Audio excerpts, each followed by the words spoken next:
Hello पिलाମାନେ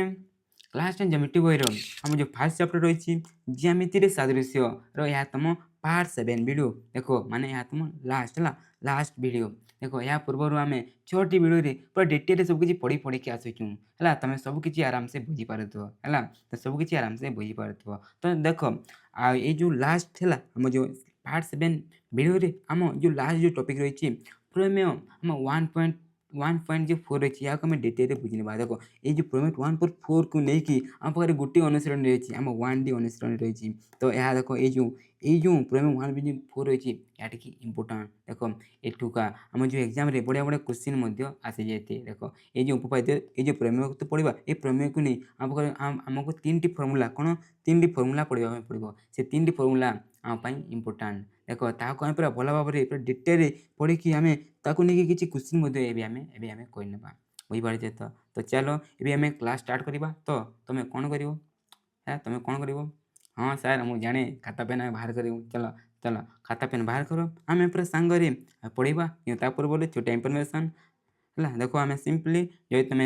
class 10 study material सेमती तुम आम जो पढ़व.com वेबसाइट एपरी सर्च कर आटा को आसी तुम absolutely free of cost class 10 सब किसी स्टडी मटेरियल है तुम ये आराम से सब पाइपर देखो तुम जो चैप्टर तुमको स्टडी मटेरियल दरकार अच्छी तुम से तुम एपरी क्लिक करदेव आउ तुमको ये देख तुम प्रीवियस क्वेश्चन रहा जो कि बहुत इंपोर्टाट तापर आम जो क्लास नोट रहा और आउ भी जो फॉर्मूला नोट रहा बहुत किसी तुमको एब्सोल्युटली फ्री ऑफ कॉस्ट सब किसी आम प्रोवाइड करूँ आउ देख ये सब किसी वीडियो आम यूट्यूब सब किसी वीडियो रही तुम आराम से ये तुम देखिकी आराम से तुम पूरा तुम आराम से विदाउट एनी डिस्ट्राक्शन तुम पढ़ी पार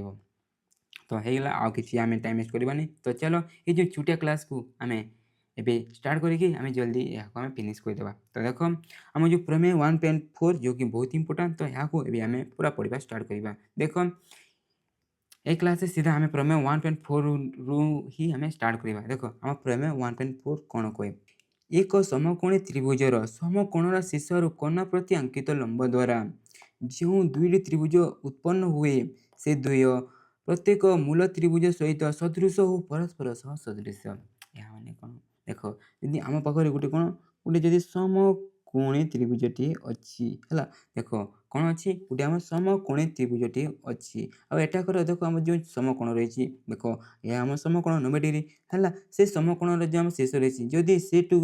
आम आम कर्ण प्रति जदि गोटे आम आ गोटे जदि कौन करूँ आम समकोण मान लंबटे आम जदि आम कौन अंकन कर भावे बेले देख ये देखा कौन देख है ये देख आम जो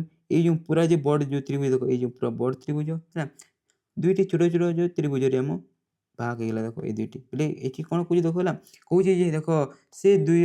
प्रत्येक मूल त्रिभुज सह सदृश ताने कौन देख ये जो दुईटी जो आम त्रिभुज है आ जो ये दुईटी कौन आम मूल मूल बोले किए देख आम जो जो ए बी सी प्रथम जो था सहित ये छोटे छोटे त्रिभुज कौन आम सदृश हुए आ सहित है परस्पर सदृश माने कौन ये दुईटी कौन आम सदृश देख ये जो आम 3टी जो त्रिभुज है से 3टी कौन परस्पर प्रति आम सदृश हमें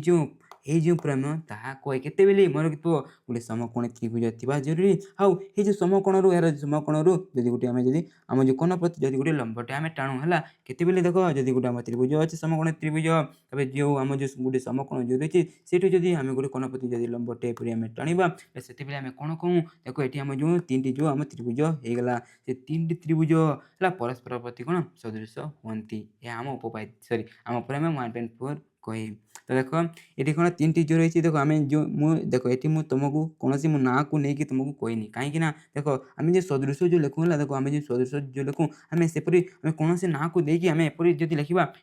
आमको किसी फायदा देवनी कौन किसी फायदा देवनी तो ताको देख आम सदृश को लिखापी आम गोटे गोटे सिस्टमेटिक हिसाब से लिखी दूँ ताको मुझे बताइबी देख जब तुम बही देख मुझे देख A B C A B D लिखी तुम बही जो देख है जो तुम बही देख है ये जो ना गुड़िक जो त्रिभुज ना गुड़िक एपरी भाव में लिखा हुए किंतु मुझे एपरी भाव लिखी कहीं यहाँ नहीं आम एवं मुझे तुमको टे गोटे बढ़िया बहुत बढ़िया गोटे जिनसटे तुमको बतेदेवी है कौन बहुत बढ़िया जिनस है जहाँ जो तुम बुझे हेले तुम जो अनुसार किसी क्वेश्चन कहला बेले तुमको जरूर हेल्प कर कौन जरूर हेल्प कर तो देख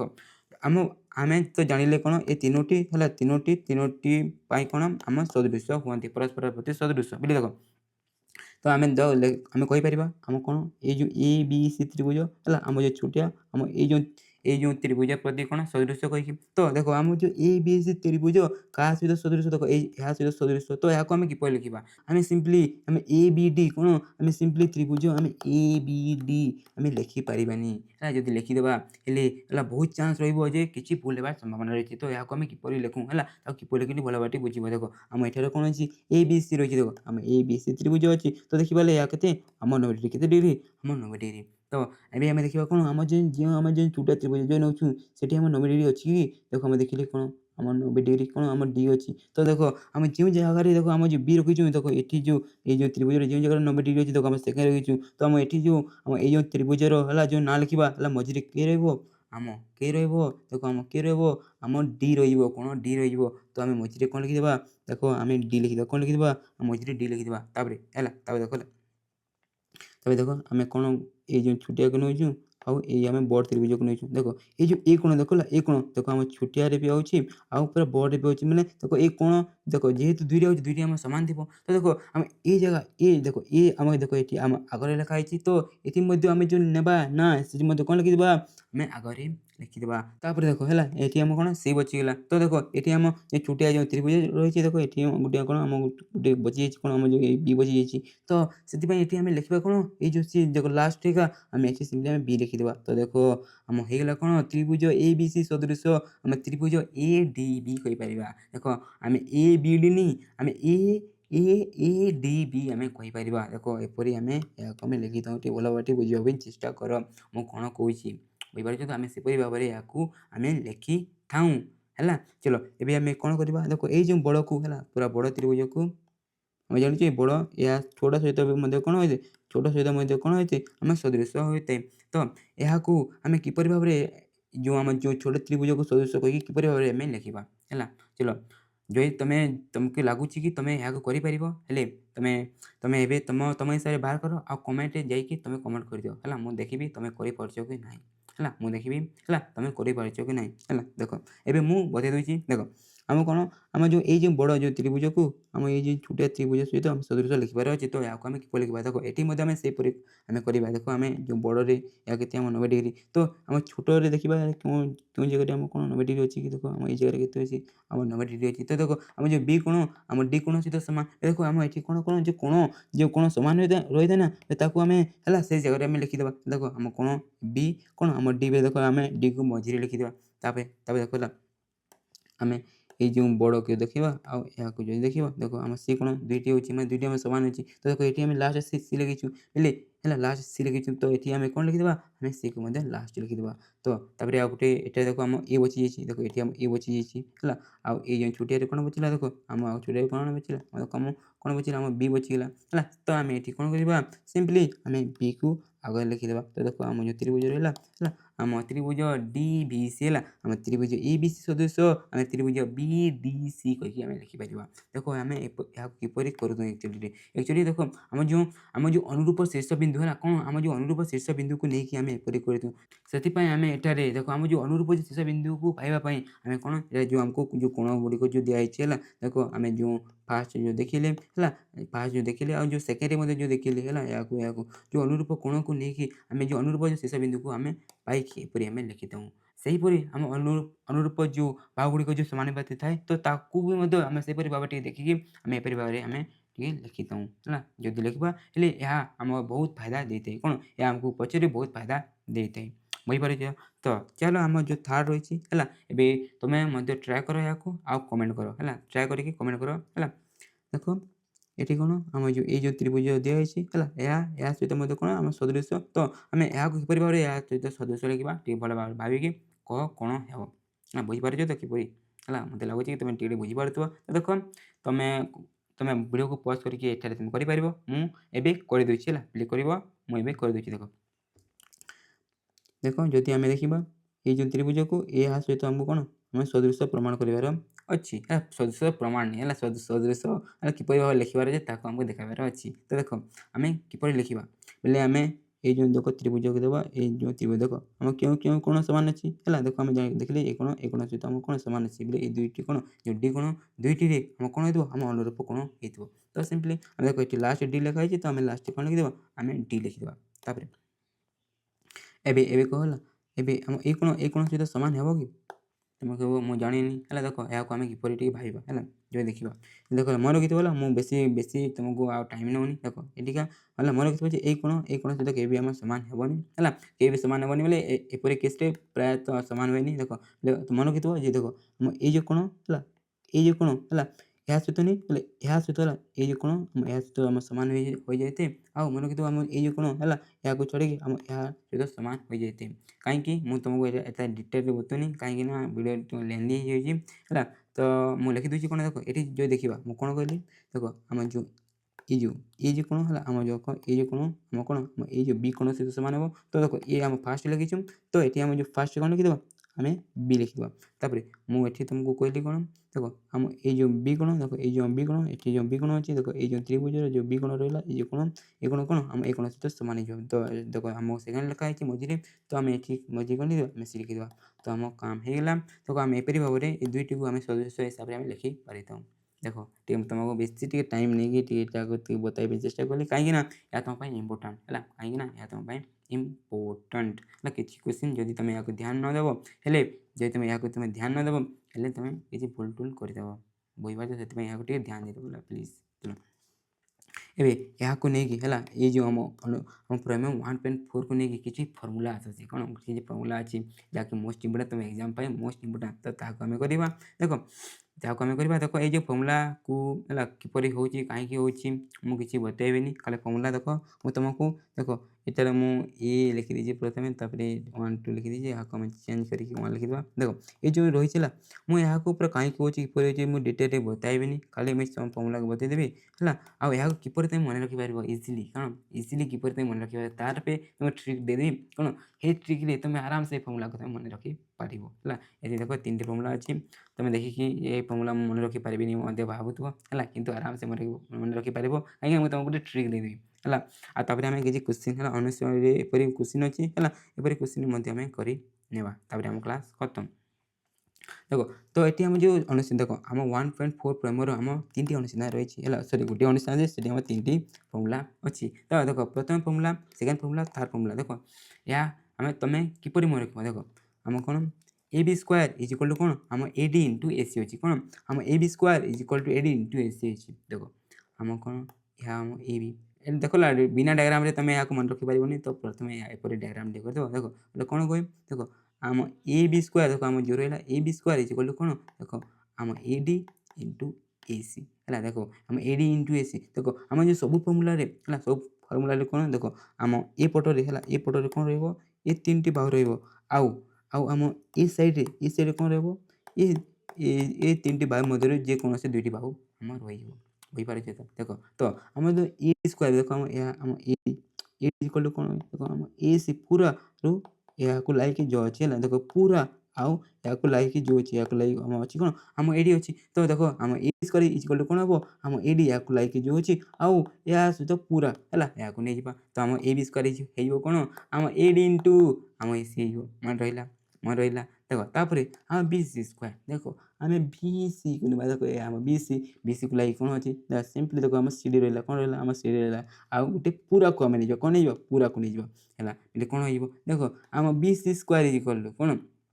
आम B C square is equal to C D into कौन हो आम ए सी कौन हो देख आम B C square is equal to C D into आम कौन हो ए सी तापर आम बी डी स्क्वायर देख आम मझी आम बी डी रहा देख आम जब मझी टू नवा है देख मझी को ना मझी को नवा है बोले कौन देख आम B D square is equal to कौन हो देख सिंपली आम ए डी आउ सी डी हो कौन हो आम A D into D C देख आम ए डी इंटू आम डी सी बा सी डी हो तो आराम से आम एपरी मन रखिपर तो देख आगे मुझे कहीदे देख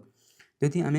ये दुई साइड को जब ना आमको पूरा हम है पूरा पूरा करने पड़ो ता सहित ତା ସାଇଡ଼୍ରେ ଯେଉଁ ଲାଗି ଯେଉଁ ଅଛି ତାକୁ ଆମକୁ ନେବା ପାଇଁ ପଡ଼ିବ। ତ ସେହିପରି ଦେଖ ଆମ ଏ B square is equal to କ'ଣ ହୁଏ ଯାହାକୁ ଲାଗି ଆମ ଏ ଡି ଅଛି ଆଉ କ'ଣ ଅଛି ଆମ ଏ ସିକୁ ନେବା ପାଇଁ ପଡ଼ିବ। ତ ଆମ ଏ B square is equal to କ'ଣ A D into A C ହେଇଯିବ। ତାପରେ ଦେଖ ଆମ ଯେଉଁ ବି ସି ଯେଉଁ ରହିଲା ହେଲା ଦେଖ ବି ସିକୁ ଦେଖ ଆମେ ଯଦି ତଳକୁ ମଧ୍ୟ ନେବା ହେଲେ କ'ଣ ଆମକୁ ପୁରାକୁ ନେବାକୁ ପଡ଼ିବ ଆଉ ତାହାକୁ ଲାଗିକି ତ ତା'ମାନେ କ'ଣ ଆମ B C square is equal to କ'ଣ ହେଇଯିବ ଆମ ସି ଡି ଇଣ୍ଟୁ ଆମ ଏ ଡି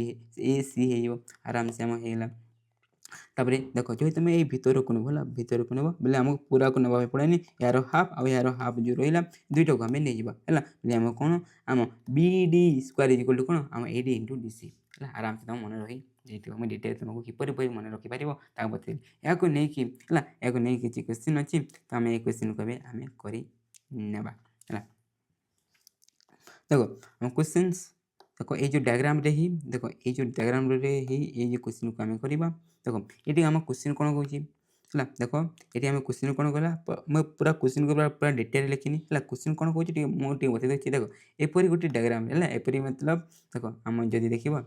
ହେଲା ଏଠି ବତେଇ ଦେଇଛି ଯଦି ଆମ ପାଖରେ କ'ଣ ଗୋଟେ ସମକୋଣୀ ତ୍ରିଭୁଜ ଅଛି ଆଉ ଆମ ଯେଉଁ ସମକୋଣରୁ ଯଦି କୋଣ ପ୍ରତି ଗୋଟେ ଯଦି ଲମ୍ବ ଟଣା ହେଇଛି ତ ତାପରେ ଆମେ ଏସବୁ ଦିଆହେଇଛି ଆଉ ଆମକୁ ଏଠାରେ ଏସି କେତେ ଯେ ବାହାର କରିବା ପାଇଁ କହୁଛି କ'ଣ ଆମକୁ ଏସି ଦେଖ ଆମେ ଜାଣିଛୁ ଯଦି ଏପରି ଥାଏ ଗୋଟେ ସମକୋଣୀ ତ୍ରିଭୁଜ ସମକୋଣରୁ ଲମ୍ବ ଗୋଟେ କୋଣ ପ୍ରତି ହୋଇଥାଏ ତ ସେଠି ଆମେ ପ୍ରଥମେ 1 ହେଲା 1.4ରେ ଯେଉଁ ଆମେ ତିନିଟି ଯେଉଁ ଆମ ଯେଉଁ ଫର୍ମୁଲା ପଢ଼ିଲେ ତାକୁ ଆମେ ୟୁଜ୍ କରିପାରିବା। ତ ଦେଖ ତ ଏହାକୁ ଆମେ କିପରି କରିବା ତ ଦେଖ ଏଠି ଆମେ କ'ଣ ଦେଲା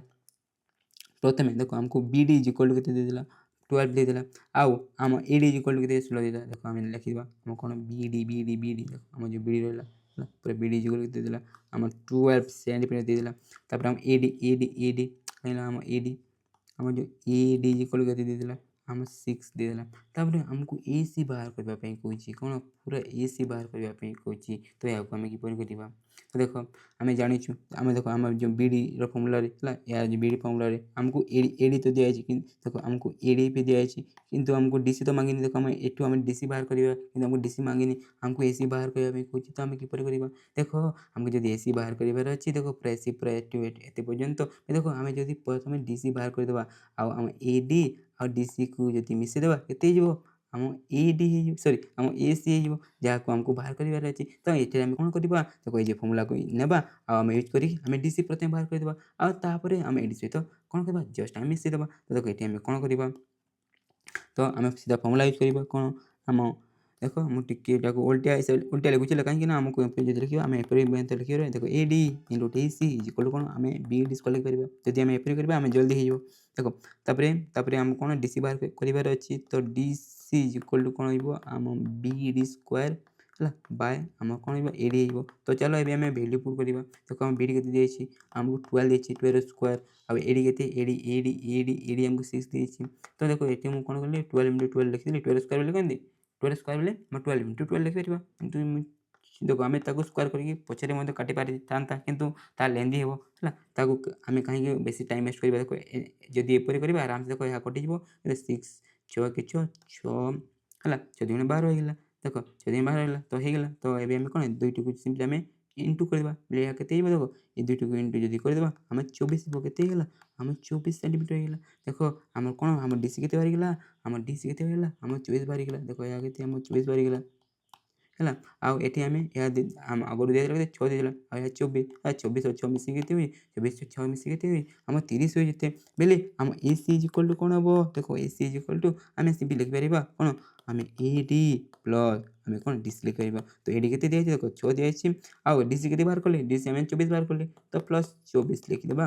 ତ ମିଶିଦେଲେ କେତେ ହେବ 30 ହେଇଯିବ ବେଲେ କେତେ ହେଇଯିବ ଆମ 30 ସେଣ୍ଟିମିଟର ହେଇଗଲା your answer A C is equal to କେତେ ଆମ 30 ସେଣ୍ଟିମିଟର। ଏହିପରି ଭାବରେ ଆମେ ଏହି ନମ୍ବରକୁ ଆମେ କରିଥାଉ ହେଲା। ତାପରେ ଆଉ ଗୋଟେ ନମ୍ବର ବି ଅଛି ହେଲା ଆଉ ଗୋଟେ ନମ୍ବର ବି ଅଛି ତାକୁ ମଧ୍ୟ ଏବେ ଆମେ କରି ନେବା। ଦେଖ ଏଇ ଯେଉଁ ନମ୍ବରରେ ଆମକୁ ଦେଖ କ'ଣ ଦିଆଯାଇଛି ଆମକୁ ଏ ବି 6 ଦିଆଯାଇଛି ଏ ଡି କେତେ ଦିଆଯାଇଛି ଆମ 3 ଦିଆଯାଇଛି ଆଉ ଆମକୁ ଏ ସି ବାହାର କରିବା ପାଇଁ କହୁଛି। ଦେଖ ଏଇ ଡାଇଗ୍ରାମରେ ହିଁ କରିବା ମୁଁ ଜଷ୍ଟ ଏହାକୁ ଟିକେ ଇରେଜ୍ କରିଦେଉଛି କାହିଁକିନା ଏ ଡାଇଗ୍ରାମ କରିବା ତ ଟିକେ ଆମକୁ ଅସୁବିଧା ହେବ ତ ଏହାକୁ ଆମେ ଇରେଜ୍ କରିଦେବା ତାପରେ ଆମେ ଏହାକୁ ମଧ୍ୟ କରି ନେବା। ଦେଖ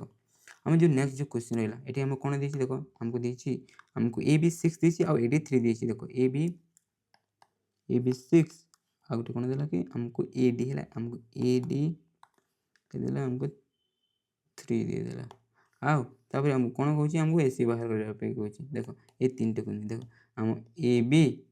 ए डी आउ ए सी ये तीन टुकु नहीं आम पाखे फर्मूला तो ऑलरेडी अच्छी तो आराम से डायरेक्ट ये फर्मूला आम यूज कर देख आम लिखिपर कौन आम लिखिपर कौन फर्मूला कौन कहे आम A D into A C is equal to कौन आम ए बी स्क्वायर होते तो ताको लिखिदेबा तबे आमको देख आमको आमको ए सी बाहर कर तो ए सी इज इक्वल टू कौन हो आम ए बी स्क्वायर बाय आम कौन हो आम ए डी हो तो ए बी के दिखाई देख ए बी 6 दिखाई तो 6 स्क्वायर होपर आम ए डी के दिखाई देख ये आम 3 दिखाई तो 3 लिखिदेबा तो देखो यहाँ आम इंटू बोले स्क्वायर न करके सीधा आम एम लिखिदेबा आउ ये देखो आम आराम से काटिपर है के 2 हो तो 6 रे 2 गणना कले के आम 12 हो जाए तो के आम आम ए सी इक्वल टू के ए सी इक्वल टू के 12 सेंटीमीटर हो गला है सी इक्वल के आम 12 सेंटीमीटर हो गला एपरी भाव में है देखो भलसे लिखिदेबा टे 7 पर दिशुचे है के आम 12 सेंटीमीटर हो गला एपरी भाव में आम ए नंबर को आम करता है देख आराम से आम 2टी नंबर कले है एपरी तुम अनुसरण बहुत है बहुत गुड़िए तुम क्वेश्चन रही देख मुझे तुमको देखी देती है ये तुम कौन बहुत बहुत गुड़िए क्वेश्चन रही अच्छी देख जब तुम 1D अनुसरण जीव ये देख आम 1 नंबर रहा बढ़िया क्वेश्चन तुम आराम से कर आम जो 2 नंबर रहा एपरी भाव में बहुत क्वेश्चन अच्छी है देख एपरी भाव में आम 2 नंबर आम 5टी बिट रही आराम तुम कर देख तुम 3 नंबर से क्वेश्चन रही अधिका दिमाग दे तो आराम से तुम आराम से कर देख आम जो क आ ख विभाग सब क्वेश्चन को तुम अटेंड कर आराम से तुम कर कौन तुम आराम से कर देख ना जदि कि तुम डाउट रही जाए चिंता करना ना ये जो 1D अनुशीलन सब क्वेश्चन आंसर गोटे वीडियो तुमको मिल आराम से तुम कौन कर देखिकी तुम आराम से तुम डाउट मत क्लीयर कर चिंता कर मुझे खाली तुम भल भाव पढ़ आ किसी जदि किसी प्रोब्लेम अच्छी डाउट अच्छी जरूर तुम कमेंट कर दियो आम तार सल्यूशन तुमको देवाई चेष्टा करूँ चिंता करनी है चिंता करनी तो देख आम ये जो चैप्टर जो थी है जो चैप्टर थी द एंड होगा आम जो चैप्टर कौन आम जो चैप्टर आम ज्यामिति जो सादृश्य थी है एंड होगा आम पूरा 7टी पार्ट पूरा डिटेल आम पढ़ी नेली है मत लगुच कि पूरा तुमको पूरा डिटेल मुझे तुमको पढ़े देती आ यूट्यूब से पूरे वीडियो तुमको मिलनी मुझे तुमको जीपरी भाव पढ़े देती है कि जगार मोर मोर जो बेस्ट था मुझे पारे सॉरी है किंतु मो हिसाब से मुझे तुमको पूरा डिटेल भल भाव पढ़े देती जब तुम मो हिसाब से पढ़ा चेष्टा कर तुमको ज़्यादा घुस पड़ोनी तुम आराम से सब को मन रखिपर आराम से तुम रिजल्ट भल हो तो थैंक यू फॉर वाचिंग।